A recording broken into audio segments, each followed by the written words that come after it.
आपका मेरे YouTube channel doctor अमर official में स्वागत है।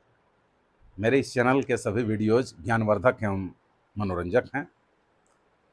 कृपया इसे लाइक, शेयर और सब्सक्राइब कीजिए। आज हम चर्चा करेंगे हिंदी विषय में जिस पाठ की, उसका नाम है लाल पान की बेगम, जिसके लेखक हैं फणीश्वर नाथ रेणु।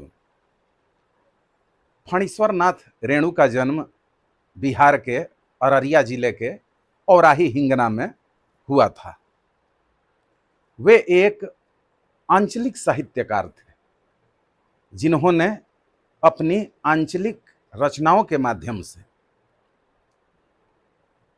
एक से बढ़कर एक रचनाएं की और आज भी उन रचनाओं के चलते उन्हें याद किया जाता है।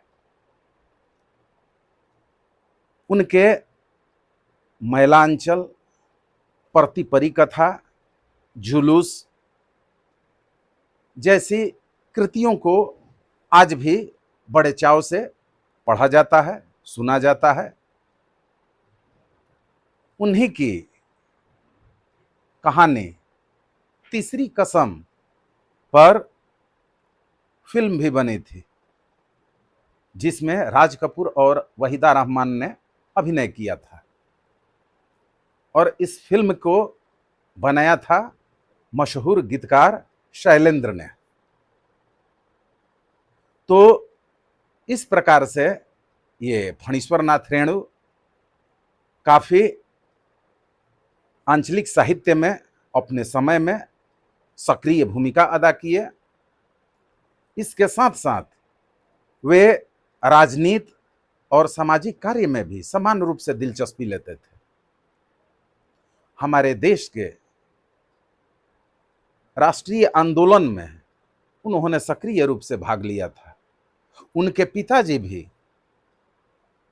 देश की स्वतंत्रता के लिए होने वाले आंदोलनों में बढ़ चढ़कर हिस्सा लिया करते थे, शरीक हुआ करते थे और घर परिवार में यही देख करके फणीश्वर नाथ रेणु भी इन गतिविधियों में संलग्न रहा करते थे।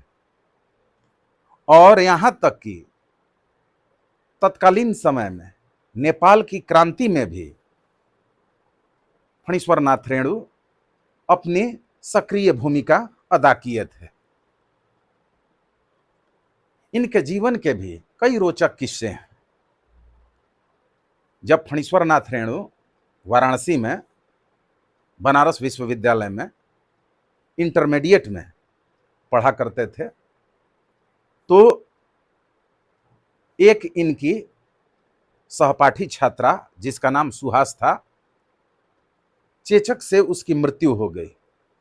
इस घटना ने फणीश्वर नाथ रेणु के दिल दिमाग पर ऐसा गहरा आघात पहुंचाया कि इन्होंने इंटरमीडिएट की परीक्षा ही नहीं दी। वे 10वीं पास करके ही रह गए और उसके बाद जो है अपनी साहित्य रचना में संलग्न होते गए और एक से बढ़कर एक पुस्तकों की रचना करके साहित्य जगत में अपना अलग स्थान बनाए। प्रस्तुत पाठ लाल पान की बेगम में इन्होंने तत्कालीन ग्रामीण परिवेश का बखूबी चित्रण किया है। गांव में उस समय नाच नौटंकी और जो तमाशा होता था, दूर दूर से देखने के लिए लोग वहां पे एक साथ जुटते थे और उसका आनंद उठाते थे। आज की तरह न मनोरंजन के इतने साधन थे, न मोबाइल फोन था, न ऐसे सिनेमा हॉल थे। तो लोग उस समय गाड़ियों पे, बैलगाड़ियों पे, जो ग्रामीण परिवेश की आने जाने की महत्वपूर्ण यातायात का साधन हुआ करती थी, उस बैलगाड़ी पे सवार होके लोग अगल बगल के गांव में जहां पर नाच नौटंकी का आयोजन होता था, देखने के लिए सब परिवार जाया करते थे। ऐसे ही इस ग्रामीण परिवेश में जिस कहानी का चित्रण किया है लाल पान की बेगम में, फणीश्वर नाथ रेणु जी ने, बिरजू की मां बहुत दिनों से उम्मीद पाले हुए थी कि उसके पड़ोस के गांव बलरामपुर में जब नाच का प्रोग्राम होगा तो अपने पूरे घर परिवार के साथ बैलगाड़ी पर सवार होकर वहां नाच देखने जाएगी। और ऐसे ही कार्यक्रम का जब आयोजन होता है तो बिरजू की मां और उसके साथ पूरा उसका गांव काफी खुश हो जाता है। सब लोग तैयारियों में लगे हुए हैं कि शाम को बलरामपुर में पहुंचना है, वहां के नाच का आनंद उठाना है। बिरजू के यहां सबसे बड़ी दिक्कत है कि उसके बाबूजी के पास बैल तो हैं लेकिन गाड़ी नहीं है।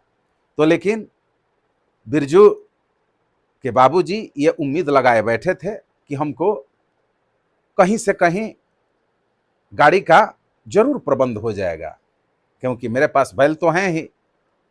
और इसी उम्मीद पे घर में तैयारियां भी शुरू हो गई हैं।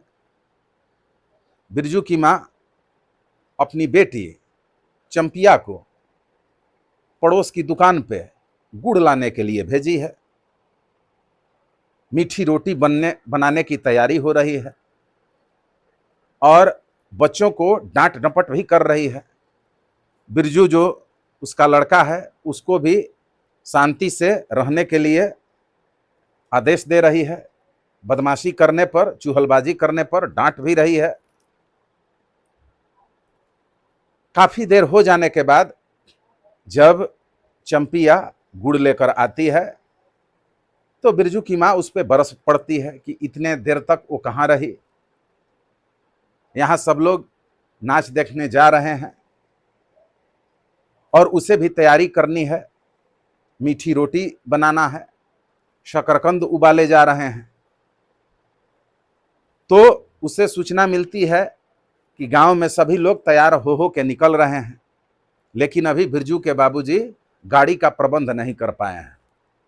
ये सोच सोच के मन ही मन बिरजू की मां क्रोधित भी हो रही है, गुस्से से लाल पीली हो रही है।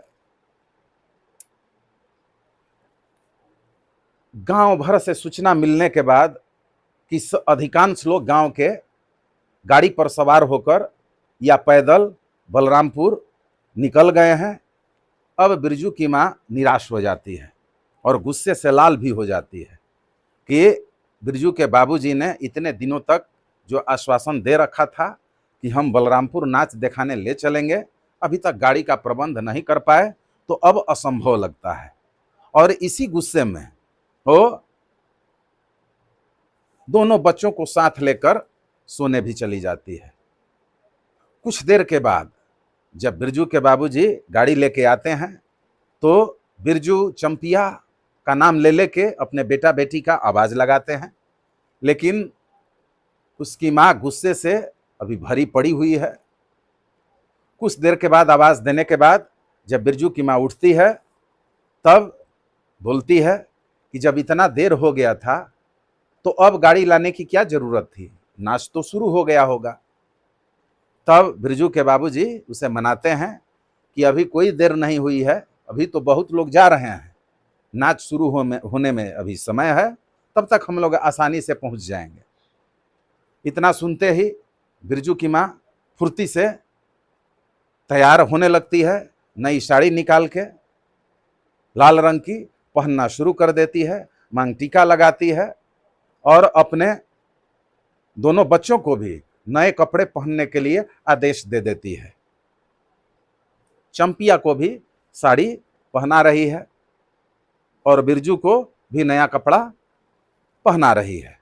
सब लोग सज धज के पहन के गाड़ी पे सवार होते हैं तो अपने अगल बगल की एक दो और महिलाओं को बिरजू की मां, जिसके पास जाने के लिए कोई गाड़ी या साधन नहीं है, अपनी गाड़ी पे बिठा लेती है। बीच रास्ते में चांदनी रात है। चांद की रोशनी बिरजू की मां के मांग टीके पे पड़ रही है, जिसके चलते और भी मांग टीका चमक रहा है और उसकी साड़ी चांदनी रात में उतनी ही खिल रही है, जिसकी तुलना इस पाठ में लाल पान के बेगम से की गई है। जब ऐसे सुहाने वातावरण में गाड़ी चल रही है तो बच्चे अपने बाबूजी से और तेज गति से गाड़ी को बढ़ाने के लिए आग्रह करते हैं। तो बिरजू के बाबूजी बैलों को और तेजी से दौड़ने के लिए, गाड़ी को आगे बढ़ाने के लिए इशारा करते हैं और गाड़ी तेज गति से आगे बढ़ने लगती है। फिर बिरजू के बाबूजी गाड़ी पे सवार उन महिलाओं से गीत गाने की फरमाइश भी करते हैं और उनकी फरमाइश भी पूरी होती है। रास्ते में गीत प्रारंभ हो जाता है। बैलगाड़ी पर चंपिया और साथ में जो महिलाएं हैं गीत गाती हैं और गीत गाते हुए चांदनी रात में बलरामपुर के लिए रवाना हो जाती हैं, ताकि इतने दिनों से जो प्रतीक्षा हो रही थी बलरामपुर का नाच नौटंकी देखने के लिए, आज उनकी इच्छा पूरी होने जा रही है। तो ऐसी आंचलिक कहानी को ग्रामीण परिवेश में जो उस समय तत्कालीन व्यवस्था थी, जस का तस रेणु जी ने अपने इस लाल पान की बेगम में उसे उतार दिया है।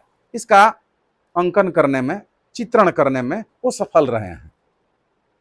आज की तरह इतनी सुविधाएं उस तत्कालीन समाज में नहीं थी, न इतनी पक्की सड़कें बनी हुई थी, न मोटर गाड़ियां थी, बल्कि ग्रामीण परिवेश में कृषि और पशुपालन ही लोगों की जीविका का मुख्य आधार था। हल और बैल से खेती होती थी। लोगों के दरवाजे पे गाय भैंस बैल रहते थे और एक से दूसरे जगह जाने के लिए बैलगाड़ी ग्रामीण परिवेश में सर्वोत्तम साधन थी।